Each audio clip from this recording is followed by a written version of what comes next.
لو حاسس انك سمعت القصه دي قبل كده فهقول لك انك مش غلطان، لان هو متاخد من فيلم فرنسي، مش هقول اسمه طبعا عشان هقوله اكيد غلط.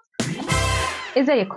انا ايه يا جمال، وده بارت 10 في سلسله نشوف ايه على شاهد. هو فيلم عن شخصين بيتقابلوا من عالمين مختلفين. الاول هو شخص ثري جدا بس عنده شلل رباعي، والشخص الثاني هو شخص فقير جدا، هو لسه خارج من السجن وبيدور على شغل يشتغل.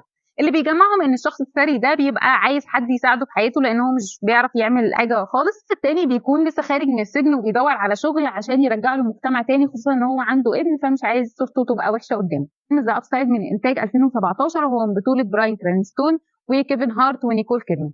اتعمل برضو نسخة منه أرجنتينية، هو أصلا في الآخر هو قصة حقيقية واتعمل في فيلم تسجيلي، فهو اتعمل كذا مرة، بس هي قصة إنسانية جميلة فيها دراما لطيفة جدا لا تخلو من لحظات الكوميديا، فهتتفرج عليه وتتبسط بيه جدا. لو عجبك الترشيح ده وناوي تشوف الفيلم قولي في الكومنت.